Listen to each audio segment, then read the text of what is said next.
இது வானத்தின் வாசல். உங்கள் துக்கம் சந்தோஷமாய் மாறும், உங்கள் கவலைகள் கண்ணீர் எல்லாம் மறைந்து விடும். நன்றி டாடி, நன்றிப்பா. உங்கள் துக்கம் ஆமா, உங்கள் கவலைகள் கண்ணீர் எல்லாம் மறைந்து விடும். பிரியமானவர்களே, உங்கள் யாவருக்கும் ஆண்டவரும் அருமை இரட்சகருமாகிய இயேசுவின் நாமத்திலே வாழ்த்துக்கள். மீண்டும் உங்கள் சந்தோஷத்தின் நேர் நிகழ்ச்சியின் மூலமாக உங்களை சந்திப்பதில் எனக்கு மிகுந்த மகிழ்ச்சி. உங்கள் சந்தோஷத்தின் நேர் நிகழ்ச்சியை தொடர்ந்து பார்த்து வருகிற தேவ பிள்ளைகளை நான் வாழ்த்துகிறேன். தொடர்ந்து இந்த நிகழ்ச்சியை பாருங்க, மற்றவர்களுக்கும் அறிமுகப்படுத்துங்க, ஜெபித்து கொள்ளுங்கள். உங்களுடைய ஜெபம் எங்களுக்கு அவசியம். எங்களுடைய சபை கன்னியாகுமரி மாவட்டம் குளச்சல் அருகாமையில் கொட்டல்வாடு என்கிற பகுதியில் இருக்கிறது. தேவ பிள்ளைகள், உற்சாகமாய் நீங்கள் எங்களுக்காக ஜெபிக்கும்படி நான் உங்களை அன்பாய் கேட்டுக்கொள்கிறேன். எல்லா வெள்ளிக்கிழமை தோறும் உபவாச ஜெபம் காலை 10:30 முதல் 1 மணி வரைக்கும். எல்லா ஞாயிற்றுக்கிழமையும் சபை ஆராதனை காலை 10:30 முதல் 1 மணி வரைக்கும் நடைபெறுகிறது. தேவ பிள்ளைகள் ஜெபியுங்கள், கர்த்தர் உங்களை ஆசீர்வதிப்பார். உங்களுக்காக நாங்கள் ஏதாகலும் ஜெபிக்கணும்னு நீங்கள் விரும்பினால், எதிர்பார்த்தால் உங்கள் ஜெப குறிப்புகளை நீங்கள் எங்களுக்கு அனுப்புங்கள். திரையிலே தெரிகிற வாட்ஸ்அப் நம்பருக்கு அனுப்புங்கள். இல்லாவிட்டால் ஃபோன் மூலமாக எங்களுக்கு தெரியப்படுத்துங்கள். எப்பொழுதும் உங்களுக்காக ஜெபிக்க நாங்கள் ஆயத்தமாக இருக்கிறோம். எங்கள் சபை உங்களை வாழ்த்துகிறது, சபையும் உங்களுக்காக ஜெபிக்கிறது. அன்பானவர்களே, கடந்த சில வாரங்களாக நாம் சிலுவை மரணத்தை குறித்து தியானித்து வருகிறோம். இயேசு கிறிஸ்துவனுடைய சிலுவை பாடு மரணத்தினால் நமக்கு உண்டான ஆசீர்வாதங்களை குறித்து நாம் சிந்தித்து வருகிறோம். இயேசு கிறிஸ்து மிகுந்த மகிழ்ச்சியோடு, மிகுந்த விருப்பத்தோடு உங்களுக்காகவும் எனக்காகவும் சிலுவையிலே மரித்தார் என்று சொல்லி நான் உங்களுக்கு சொன்னேன். இவ்வளவு மகிழ்ச்சியாக இயேசு, சர்வ வல்லமையுள்ள தேவன், இவ்வளவு சந்தோஷமாக நமக்காக அவர் மரித்தார். ஏன் அவர் அப்படி மரித்தார்? அவருடைய மரணத்தின் மூலமாக எனக்கு என்ன வந்தது, என்ன வருகிறது என்பதை குறித்து தான் நாம் தொடர்ந்து உங்கள் சந்தோஷத்தின் நிகழ்ச்சியில இந்த சிலுவை தியான நாட்களிலே நாம் சிந்தித்து வருகிறோம். இன்றைய தினத்திலும் கூட இயேசு கிறிஸ்துவின் சிலுவை பாடு மரணத்தினால் நமக்கு என்ன நன்மை உண்டானது என்கிற ஒரு காரியத்தை பார்க்க போகிறோம். கலாத்தியருக்கு எழுதப்பட்ட நிருபம், கலாத்தியர் 3ஆம் அதிகாரம் 13வது வசனம் சொல்கிறது, மரத்திலே தூக்கப்பட்ட எவனும் சபிக்கப்பட்டவன் என்று எழுதியிருக்கிறபடி கிறிஸ்து நமக்காக சாபமாகி நியாய பிரமாணத்தின் சாபத்திற்கு நம்மை நீங்களாக்கி மீட்டு கொண்டார். மரத்திலே தூக்கப்பட்ட எவனும் சபிக்கப்பட்டவன் என்று எழுதப்பட்டிருக்கிறபடி கிறிஸ்து நமக்காக சாபமாகி, அந்த வார்த்தையை பாருங்கள், கிறிஸ்து நமக்காக சாபமாகி சாபத்தில் இருந்து நம்மை மீட்டு கொண்டார். சாபத்தில் இருந்து மீட்டு கொண்டார். சாபம் என்றால் என்ன? தலைமுறை தலைமுறையாய் தொடர்ந்து வரக்கூடிய போராட்டங்கள், பிரச்சனைகள். தேவனாகிய கர்த்தர் மனிதனை சிருஷ்டித்து அவனை ஏதேன் தோட்டத்திலே வைத்து சகலவற்றையும் ஆண்டு அனுபவிக்க அவனுக்கு அதிகாரம் கொடுத்தார். தோட்டத்தில் இருக்கிற எல்லா விருட்சத்தின் கனியை நீ புசிக்கலாம், ஆனால் தோட்டத்தின் நடுவில் இருக்கிற ஜீவ விருட்சத்தின் கனியை மாத்திரம் நீ புசிக்க கூடாது. அப்படி நீ புசிக்கும் நாளிலே சாகவே சாவா என்று கர்த்தர் சொன்னார். ஆனால் பாருங்கள், ஏவாள் பிசாசினால் வஞ்சிக்கப்பட்டு, கண்களால் இச்சிக்கப்பட்டு ஜீவ விருட்சத்தின் கனியை புசித்து விட்டார். இப்பொழுது தேவன் அவர்களை ஏதேன் தோட்டத்திலிருந்து வெளியே விரட்டி, நீ வேதனையோடு பிள்ளை பெறுவாய் என்றும், ஆதாமை பார்த்து இந்த பூமி உனக்கு சபிக்கப்பட்டிருக்கும் என்றும் ஆண்டவர் சொன்னதை பார்க்கிறோம். எப்பொழுது மனிதன் தேவ நிபந்தனைக்கு, தேவ வார்த்தைக்கு மீறினானோ அப்பொழுது சாபம் பூமியில் உண்டாயிற்று. முதல் மனிதனாகிய ஆதாமின் மூலமாய் சாபம் உலகத்துக்கு வருகிறது. சந்ததி சந்ததியாய் தலைமுறை தலைமுறையாய் சாபம் மனிதனை பின்தொடர்கிறது. யாத்திராகமம் 20ஆம் அதிகாரத்தில் நம்ம வரும் பொழுது தேவனாகிய கர்த்தர் மோசேயின் மூலமாய் ஒரு பிரமாணத்தை மனிதர்களுக்கு கொடுக்கிறார். மேலே வானத்திலும் பூமியிலும் நீர்த்திரளிலும் யாதொன்றினுடைய சிலையோ விக்கிரகத்தையோ வரைபடத்தையோ ஓவியத்தையோ நீ உனக்கு உண்டாக்க வேண்டாம், அதை நமஸ்கரிக்க வேண்டாம். உன் தேவனாகிய கர்த்தராகிய நான் எரிச்சலுள்ள தேவனாயிருந்து என் வார்த்தையை மீறுகிற உன்னை 3ஆம் 4ஆம் தலைமுறை வரைக்கும் தண்டிப்பேன். ஒரு முற்பிதா, ஒரு தாத்தா தேவனுடைய வார்த்தையை மீறி, தேவனுடைய நிபந்தனையை மீறி, தேவனுடைய பிரமாணத்தை மீறி பாவம் செய்யும் பொழுது அந்த பாவத்திற்கான தண்டனை அவரோடு நின்று விடாமல் அவருடைய பிள்ளைகள், அவருடைய பிள்ளைகளின் பிள்ளைகள் தலைமுறை தலைமுறை தாண்டி வருகிறது. அதுதான் சாபம். அதுதான் சாபம். தேவனுடைய பிரமாணத்தை ஒரு தகப்பன் மீறும் பொழுது, ஒரு முற்பிதா மீறும் பொழுது, அவரின் நிமித்தம் அவருடைய சந்ததி, அவருடைய தலைமுறை சாபத்திற்குள்ளாகிறது.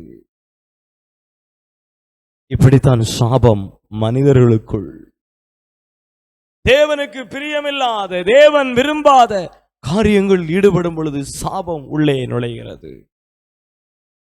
சாபம் எப்படிப்பட்ட வேதனைகளை கொண்டு வரும் தெரியுமா? சாபம் எப்படிப்பட்டதா இருக்கும் தெரியுமா? உபாகமத்தின் புஸ்தகம் 28ஆம் அதிகாரத்திலே 15 முதல் 68 வரை உள்ள வசனத்தை வாசிக்கும் பொழுது நியாயப்பிரமாணத்தின் சாபம். நியாயப்பிரமாணத்தின் சாபம் என்றால் ஆண்டவருடைய பிரமாணத்தை மனிதன் மீறும் பொழுது, தேவனுடைய வார்த்தைக்கு மனிதன் கீழ்ப்படியாமல் போகும் பொழுது, தேவனுடைய பிரமாணத்தை மனிதன் மீறி மீறி வாழும் பொழுது, அந்த நியாயப்பிரமாணத்தின் மூலமாய் வரக்கூடிய சாபம். தேவனுடைய வார்த்தை நியாயப்பிரமாணம், தேவனுடைய நிபந்தனை பிரமாணம், அதற்கு மீறி நான் வாழும் பொழுது என்னுடைய வாழ்க்கையில வருகிற சாபம் தான் நியாயப்பிரமாணத்தின் சாபம். நியாயப்பிரமாணத்தினுடைய சாபம் என்ன? வேத வசனம் சொல்லுகிறது. உபாகமம் 28:17 சொல்லுது, வறுமை, வறுமை, பட்டினி, பசி. எல்லா குடும்பங்களிலும் சில குறைவுகள் வருவது இயல்பு. சில தேவைகள் சந்திக்கப்படாமல் போகும். இன்றைக்கு சந்திக்கப்படாமல் இருக்கும், சில நாட்களுக்கு பிறகு சந்திக்கப்படும். இன்றைக்கு ஒரு அத்தியாவசியமான தேவை வரும், நம்மிடத்தில் பணம் இருக்காது, வேற எதையாவது ஒன்றை செய்து நாம் அதை கடந்து போக வேண்டி வரும். இது எல்லா குடும்பங்களிலும் வரக்கூடிய இயல்பு. ஆனா சில குடும்பங்களை பாருங்க, எப்பொழுதும் வறுமை, எப்பொழுதும் வறட்சி, எப்பொழுதும் பசி, எப்பொழுதும் பட்டினி, ஒரு நாளும் ஒன்றும் இருப்பது இல்லை. குறைவு, தினமும் குறைவு, எல்லாவற்றிலும் குறைவு, எல்லாவற்றிலும் குறைவு, குறைவு, வறுமை. இது சாபம். சாபம் தலைமுறை தலைமுறையா வருது. ஒரு குறிப்பிட்ட காலம் வரைக்கும் நல்லா இருப்பாங்க, ஒரு குறிப்பிட்ட காலம் வரைக்கும் வசதியா வாழ்வாங்க. அந்த காலம் தாண்டின பிறகு எல்லாவற்றையும் இழப்பாங்க. நஷ்டம், தோல்வி, இழப்பு, வறுமை. அப்பா காலத்திலும் இப்படிதான் இருந்துச்சு, பையன் காலத்திலும் இப்படிதான் இருக்கு, அவன் பையன் காலத்திலும் இப்படிதான் இருக்குன்னா சாபம். சாபம், தொடர்ச்சியான வறுமை, சாபம். எந்த வளர்ச்சியும் இல்லை. 18ஆம் வசனத்தில் இருக்கு, எந்த வளர்ச்சியும் இல்லை, எந்த முன்னேற்றமும் இல்லை. வாழ்க்கையில் ஒரு அடி கூட மேலே போக முடியல. 20 வருஷத்துக்கு முன்னாடி இருந்து அப்படியே வீடு இருக்குது. 30 வருஷத்துக்கு முன்னாடி எப்படி இருந்தாங்களோ அப்படியே இருக்க, ஒரு மாற்றமும் இல்லை, எந்த முன்னேற்றமும் இல்லை, எந்த வளர்ச்சியும் இல்லை. அப்படியே ஒரு எவ்வளவு வேலை செய்தாலும், இரவும் பகலும் எவ்வளவு உழைத்தாலும் வாரது எங்க போதுன்னே தெரியல, என்ன நடக்குன்னே தெரியல. அதே நிலைமை, அதே கிழிந்த வஸ்திரம், அதே வாழ்க்கை, அதே ஒழுகின அதே ஓலை வீடு, இப்படியே வருடங்களாய் வாழ்க்கை. இது ஒரு சாபம். சாபம். வளர்ச்சி இல்லை. என்ன தொழில் செய்தாலும் ஒரு வளர்ச்சி இல்லை. 20ஆம் வசனம், தொழில்ல ஒரு ஆசீர்வாதம் இல்லை. ஒவ்வொரு நாளும் வேலைக்கு போவோம், பிரயாசப்படும், ராத்திரி பகல வேலை செஞ்சு மிஞ்சுறது என்னமோ சஞ்சலமும் வருத்தமும் தான். இவ்வளோ கஷ்டப்படுறேனே, என்ன ஒண்ணுமே இல்லையே அப்படிங்கிற சஞ்சலம் தான் இருக்குமே தவிர எந்த வருமானமோ எந்த நன்மையோ எந்த ஆதாயமோ இருக்காது. இது சாபம். என்னைக்காவது ஒரு நாள் எப்பமாவது நம்ம தொழிலில் நஷ்டங்கள் வருவது இயல்பு, நம்முடைய பிரயாசங்களில் தோல்விகள் வருவது இயல்பு. எல்லாவற்றிலும் நம்ம லாபத்தை பார்க்க முடியாது இல்லை, சில நேரங்களில் நஷ்டங்கள் வரும். ஆனா எப்பவுமே எப்பவுமே நஷ்டம், எப்பவுமே தோல்வி, எப்பவுமே இழப்பு, இது சாபத்தை குறிக்குதுங்க. சாபம் இருக்கு உங்க வாழ்க்கையில. இப்படிப்பட்ட நிலைமையில் இருக்கீங்களா? சாபம். 22ஆம் வசனம் சொல்லுது, தீராத கொடிய வியாதிகள், கொடிய வலிகள். சரீரத்தில் எப்பொழுதுமே ஒரு வலி, எங்க போனாலும் தீரல, என்ன மருந்தெடுத்தாலும் தீரல, வலி வலி. அம்மாவுக்கும் இப்படிதான் இருந்தது, மகளுக்கும் இப்படி. ஆமா, அது குறிப்பிட்ட வயதானவன்னு அந்த வலி வந்துடுது. அந்த வலி வேதனை, குறிப்பிட்ட வியாதி, தீராத வியாதி, வருட கணக்கா மாத கணக்கா மருந்து மருந்து மருந்து, கொடிய வியாதிகள். இதுல சாபம். மனிதனுக்கு வியாதி வருவது இயல்பு. சில பலவீனங்கள் வரும், போகும், சுகமாகும். ஆனா வாழ்நாள் முழுவதும், ஆண்டு முழுவதும் 365 நாளும் ஒரு மனிதனுக்கு வியாதின்னா அது சாபத்தை குறிக்கிறது. சாபமான வாழ்க்கை. எதெடுத்தாலும் தடை. 24 வசனத்தில் இருக்கு, எதெடுத்தாலும் தடை, தடை, தடைக்கு மேல தடை. என்ன எடுத்த எப்பொழுதே வாழ்க்கையில சில தடைகள் வரும். ஒரு முயற்சி தோல்வி அடையும், அடுத்தது வெற்றி ஆகும். இது இயல்புதான், அது சாபம் அல்ல. ஆனா எதெடுத்தாலும் தடை. திருமண தடை, கற்பத்தின் கனியில தடை, வேலை வாய்ப்பில தடை, என்ன முயற்சி எடுத்தாலும் ஒரு தடை வந்துருதா, சாபம். சாபத்தில் இருக்கிறீர்கள், சபிக்கப்பட்ட நிலைமையில் இருக்கிறீர்கள், சாபம் உங்களை பின்தொடர்கிறது. இப்படி நிறைய சொல்லிக்கொண்டே போகலாம். வீண் செலவுகள். இது 33ஆம் வசனம் சொல்லுது, வீண் செலவுகள். 31ஆம் வசனம் இழப்பு. நிறைய சம்பாதிப்பாங்க, சேர்த்து வைப்பாங்க, ஒரு குறிப்பிட்ட காலம் வந்தோடனே எல்லாவற்றையும் இழப்பார்கள். அனைத்தையும், ஒண்ணு கூட மிச்சம் இல்லாம அனைத்தையும் இழந்து போவது சாபத்தை காண்பிக்கிறது. வாழ்க்கையில் ஒன்னொன்னா போயிட்டே இருக்குதுங்க. ஒன்றொன்றாய் விற்று கொண்டே இருக்கிறோம், இழந்து கொண்டே இருக்கிறோம். இருந்தது ஒன்னொன்னா போயிட்டே இருக்குது. என்ன இது? எதை குறிக்கிறது? சாபம். உங்கள் வாழ்க்கையில் இருக்கிற சாபத்தை குறிக்கிறது. எல்லாவற்றையும் கொஞ்சம் கொஞ்சமா சேர்த்ததெல்லாம் ஒன்னொன்னா போயிட்டே இருக்குதுங்க. இது எதை குறிக்குதுங்க? சாபம்ங்க, சாபம். இப்படி சாபம், வீண் செலவு. ஒன்னு ரிப்பேர் ஆகும் வீட்டில், அடுத்து இன்னொன்னு ரிப்பேர் ஆகும். ஒன்று செலவு, ஒரு செலவு வரும், அப்புறம் இன்னொன்று.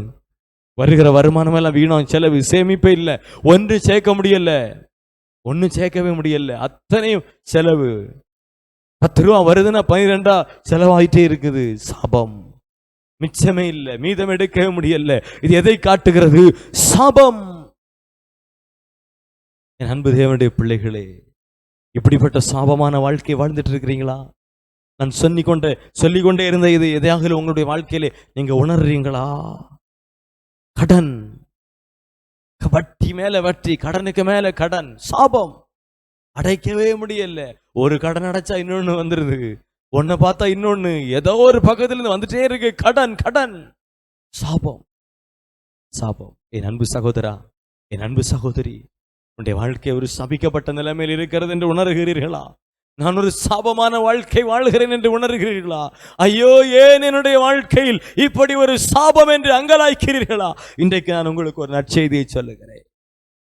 உங்கள் மேல் இருக்கிற, உங்கள் குடும்பத்தின் மேல் இருக்கிற, உங்கள் பிள்ளைகள் மேல் இருக்கிற சாபத்தை போக்கவே இயேசு சிலுவையில் சாபமானார். இயேசு கிறிஸ்துவின் சிலுவை பாடு, மரணம் சாபத்திலிருந்து விடுதலை கொடுக்கிறது. அதனாலதான் அவர் சந்தோஷமாய் அந்த மரணத்தை ஏற்றுக்கொண்டார். சந்தோஷமா ஏற்றுக்கொண்டார். இயேசுவின் சிரசிலே முள்ளினாலான ஒரு முடியை வைக்கிறார்கள். ஒரு சேவகன் ஒருவன் கோல் எடுத்து ஓங்கி அடிக்கிறான். அந்த முள் அவருடைய மண்டை ஓட்டை துளைக்கிறது. கொடிய விஷ முள்,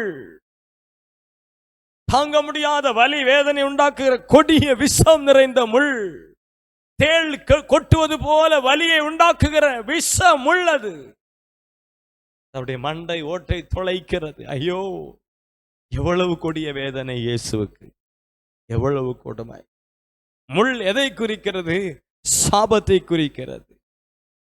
ஏதேன் தோட்டத்தில் மனுஷனை பார்த்து ஆண்டவர் சொன்னார், இனி இந்த பூமி உனக்கு முள்ளை முளைப்பிக்கும். சாபம். நல்ல நிலத்தில் முள் முளைப்பது சாபத்தை குறிக்கிறது.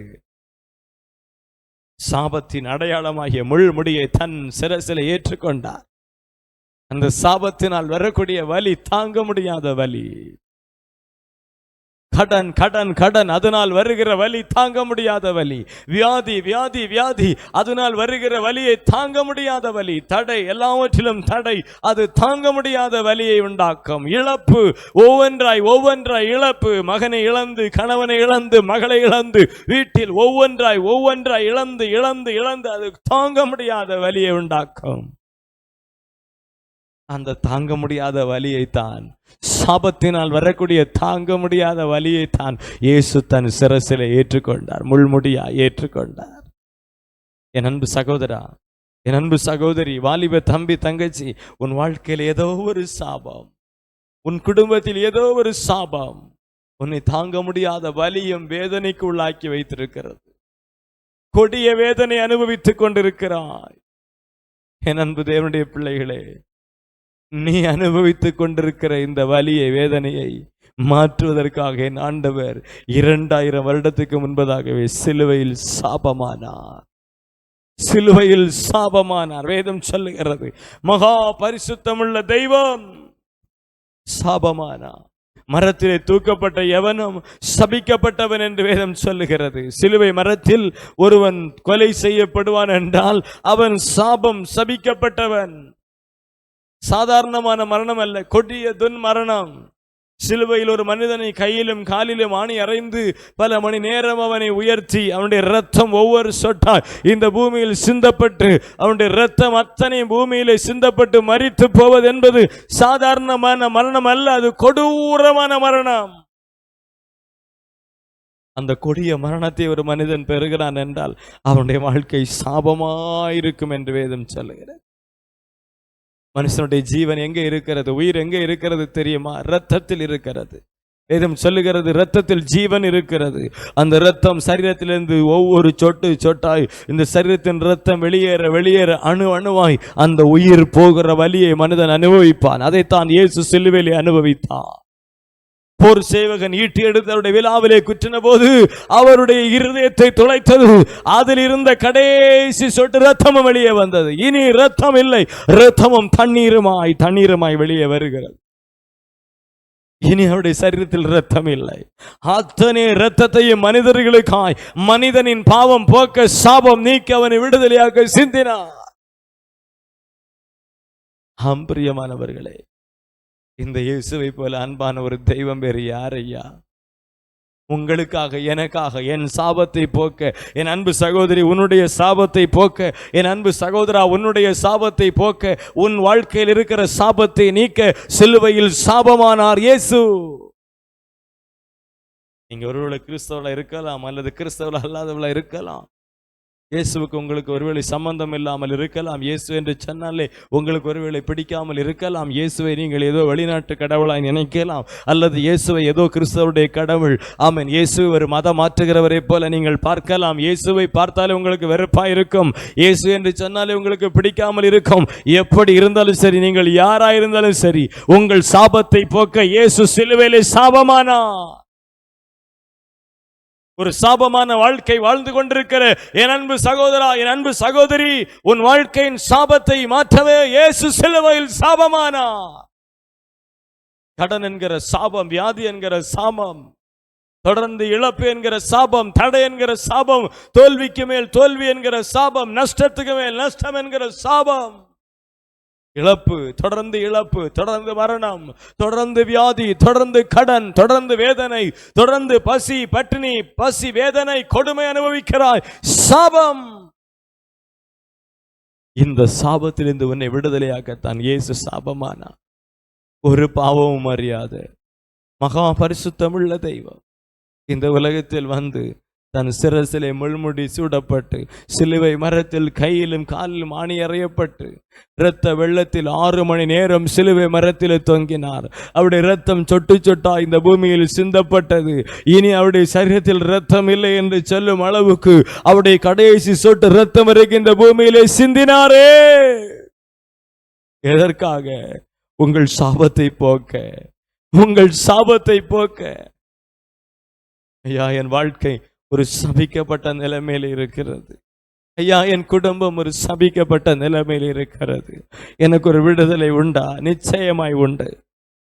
இயேசுவின் சாபத்தை மாற்ற சிலுவையிலே தன்னை சாபமாய் ஒப்பு கொடுத்தார். நான் என்ன செய்ய வேண்டும்? ஐயா, இந்த சாபத்திலிருந்து விடுதலையாக நான் என்ன செய்ய வேண்டும் என்று கேட்கிறீர்களா? வேதம் என்ன சொல்லி கொடுக்கிறது தெரியுமா? நீங்களும் நானும் செய்ய வேண்டியது என்ன தெரியுமா? கலாத்தியர் 3ஆம் அதிகாரம் 26ஆம் வசனம் சொல்லுகிறது, நீங்கள் எல்லோரும் கிறிஸ்து இயேசுவை பற்றிய விசுவாசத்தினால் தேவனுடைய புத்திரராயிருக்கிறீர்களே. கிறிஸ்து இயேசுவை பற்றிய விசுவாசத்தினால் நாம் தேவனுடைய பிள்ளைகளாய் மாறிவிடுகிறோம். இயேசு கிறிஸ்துவை பற்றிய விசுவாசத்தினாலே பலிக்கிற வாக்குத்தத்தம் விசுவாசம் உள்ளவர்களுக்கு அளிக்கப்படும் என்று 22ஆம் வசனம் சொல்லுகிறது.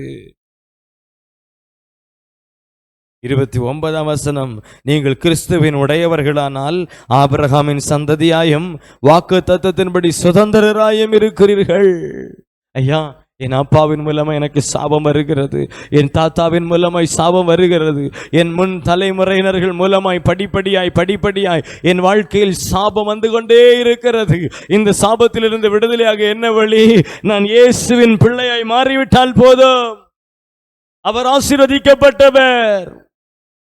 நான் அவருடைய பிள்ளையாய் மாறும் பொழுது என் வாழ்க்கை ஆசீர்வாதமாய் மாறுகிறது. ஆபிரகாம் ஆசீர்வதிக்கப்பட்டான். ஆபிரகாமின் மூலமாய் ஆபிரகாமின் சந்ததி ஈசாக்கு, யாக்கோபு ஆசீர்வதிக்கப்படுகிறார்கள். ஆபிரகாமுக்கு தேவன் வாக்குத்தத்தம் கொடுத்தா, நான் உன்னையும் உன் சந்ததி ஆசீர்வதிப்பேன், நீ ஆசீர்வாதமாயிருப்பாய். ஆபிரகாம் என்கிற மனிதன் ஆசீர்வதிக்கப்படுகிறான். ஆபிரகாம் என்கிற மனிதன் ஆசீர்வாதத்துக்குரியவனாய் மாறுகிறான். இந்த ஆபிரகாமின் நிமித்தம் அவன் பிள்ளை ஈசாக்கு ஆசீர்வதிக்கப்படுகிறான். அவன் பிள்ளை யாக்கோபு ஆசீர்வதிக்கப்படுகிறான். சந்ததியாய் ஆபிரகாமின் சந்ததி ஆசீர்வதிக்கப்படுகிறது. நான் ஆபிரகாமின் சந்ததியாய் மாற வேண்டும். ஆபிரகாமின் சந்ததியாய் மாற வேண்டும். இன்றைக்கு சபிக்கப்பட்டிருக்கிறேன். நான் எப்படி ஆபிரகாமின் சந்ததியாய் மாறுவது? வேதம் சொல்லுகிறது, கிறிஸ்து இயேசுவினால் நீங்கள் ஆபிரகாமின் சந்ததியாய் மாற முடியும்.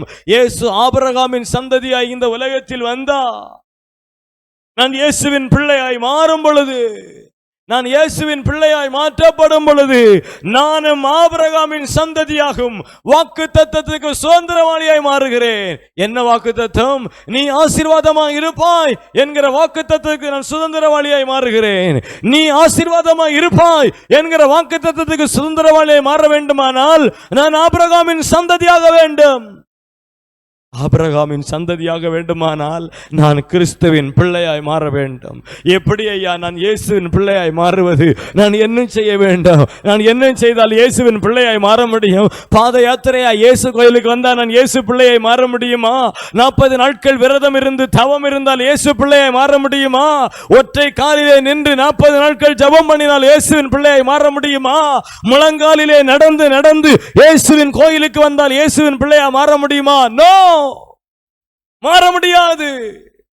நீ இயேசுவின் பிள்ளையாய் மாற வேண்டுமானால் ஒன்றே ஒன்று செய்ய வேண்டும். இந்த இயேசுவை விசுவாசிக்க வேண்டும். விசுவாசத்தினால்தான் நீ தேவ பிள்ளையாய் மாற முடியும். மனுஷனுடைய எந்த கிரியையினாலும் தேவனுடைய பிள்ளையாய் மாற முடியாது. வேத வசனம் தெளிவாய் சொல்லுகிறது, அவரை பற்று விசுவாசத்தினாலே, கிறிஸ்து இயேசுவை விசுவாசிப்பதினாலே, கிறிஸ்து இயேசுவை பற்றி விசுவாசத்தினால் தேவனுடைய புத்திரராய் இருக்கிறீர்களே. அவரை விசுவாசிக்கிறவர்கள் எத்தனை பேரோ, அவரை விசுவாசிக்கிறவர்கள் எத்தனை பேரோ அத்தனை பேரும் அவருடைய பிள்ளைகள் ஆகும்படி அதிகாரம் கொடுத்தார் என்று சொல்லி யோவான் 1ஆம் அதிகாரத்திலே பார்க்கிறார். யோவான் 1:12 சொல்லுகிறது, அவருடைய நாமத்தின் மேல் விசுவாசம் உள்ளவர்களாய் அவரை ஏற்றுக்கொண்டவர்கள் எத்தனை பேர்களோ அத்தனை பேர்களும் தேவனுடைய பிள்ளைகளாகும்படி அவர்களுக்கு அதிகாரம் கொடுத்தார். எப்படியா நான் இயேசுக்கு பிள்ளையா மாறுறது? எப்படி இந்த இயேசு எனக்காக சிலுவையிலே சாபமாகி என் சாபத்தை மாற்றின இயேசுவின் பிள்ளையாய் மாறுவது எப்படி? வெகு சுலபம், வெகு சுலபம். எந்த கிரியினாலும் அல்ல, விசுவாசத்தினால். எனக்காக இந்த உலகத்தில் இயேசு வந்தார். அவர் மனிதர் அல்ல, அவர் தெய்வம். இந்த உலகத்தில் வந்து தன்னை சிலுவையில் மரிக்க ஒப்பு கொடுத்தாரே, அவர் சாதாரண மனிதர் அல்ல, அவர் தெய்வம். அவர் தெய்வம், உலகத்தை உண்டாக்குன தெய்வம். மனிதனாக இந்த உலகத்தில் வந்து தன்னை பலியாக ஒப்பு கொடுத்தார். எனக்காக, என் சாபத்தை மாற்றுவதற்காக, என் குடும்பத்தில் என் பிள்ளைகள் மேல் இருக்கிற சாபத்தை போக்கவே இயேசு இந்த உலகத்தில் வந்து அவர் சாபமானார்னு உன் இருதயத்தில் விசுவாசித்து வாயினால் அறிக்கை பண்ணு. அவ்வளவுதான், நீ தேவனுடைய பிள்ளையாய் மாறுகிறாய். உன்னுடைய சாபம் உன்னுடைய வாழ்க்கை விட்டு விலகும், வாழ்க்கை விட்டு விலகும். ஜெபிப்போமா? எங்கள் நல்ல ஆண்டவரே, இந்த மகிமையான வேளைக்காக நாங்கள் உமக்கு நன்றி செலுத்துகிறோம். ஆண்டவர், மரத்தில் தூக்கப்பட்ட எவனும் சபிக்கப்பட்டவன் என்று வேதம் சொல்லுகிறபடி நீர் எங்களுக்காக சாபமாகி நியாயப்பிரமாணத்தின் சாபத்திலிருந்து எங்களை நீங்களாக்கினீர். இன்றைக்கு இந்த செய்தியை, இந்த சத்தத்தை கேட்டுக்கொண்டிருக்கிற ஒவ்வொரு பிள்ளைகளுக்காக ஜெபிக்கிறேன். ஏதோ ஒரு சாபமான சூழ்நிலையில், ஒரு சபிக்கப்பட்ட நிலையில், வாழ்க்கையில் தாங்க முடியாத வலி வேதனை அனுபவித்துக் கொண்டிருக்கிற இவர்களின் வேதனையை மாற்றி இந்த சாபத்தை போக்க நீர் உம்முடைய சிரசிலே முள்முடி ஏற்றுக்கொண்டீரே. இன்றைக்கு அதை நினைத்தருளும், நினைவு கூறும். இப்பொழுது ஜெபித்து கொண்டிருக்கிற ஒவ்வொரு பிள்ளைகளுக்கு இறங்கும்.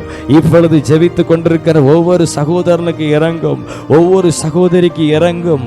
இப்பொழுது தன் வாயினால் அறிக்கையிட்டு, இயேசுவே நீர் ஒருவரே தெய்வம், நீர் எனக்காகவே மரித்தீர், என் சாபத்தை போக்கவே நீர் சிலுவையிலே மரித்தீர் என்று தன் வாயினால் அறிக்கை பண்ணி இருதயத்தில் விசுவாசித்துக் கொண்டிருக்கிற ஒவ்வொரு பிள்ளைகளுக்கு இறங்கும் அப்பா. ஒவ்வொரு பிள்ளைகளுக்கு இறங்கும், ஒவ்வொரு சகோதரனுக்கு இறங்கும். சாபத்தினால் கொடிய வேதனையோடு இருக்கிற அந்த சகோதரிக்கு இறங்கும். சாபத்தினால் கொடிய வலி வேதனையோடு கொடிய நோயோடு இருக்கிற சகோதரனுக்கு இறங்கும். சாபத்தினால் கடன் தரித்திரம் வேதனையோடு தொழிலில் நஷ்டம் இழப்புகளோடு இருக்கிற இந்த சகோதரனுக்கு இறங்கும். ஒரு குறிப்பிட்ட காலம் வந்தவுடனே தகப்பனுடைய வாழ்க்கையில் இருந்தது போல தோல்வி நஷ்டம் இழப்பை அனுபவித்துக் கொண்டிருக்கிற இந்த மகனுக்கு இறங்கும். இன்றைக்கு ஒவ்வொரு பிள்ளைகளுடைய வாழ்க்கையிலிருந்து சாபம் வெளியேறட்டும்.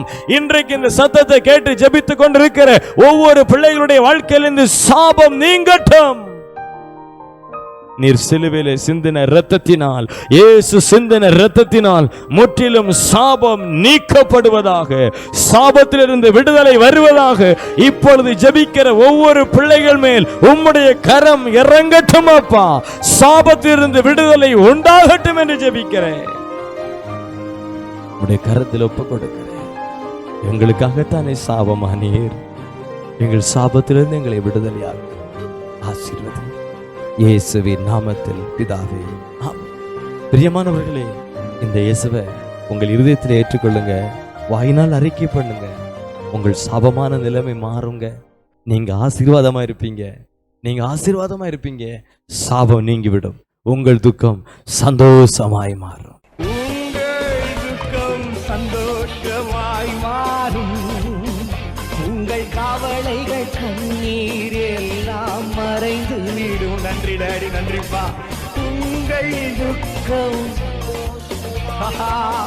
ஆமா, உங்கள் கவலைகள் கண்ணீர் எல்லாம் மறைந்து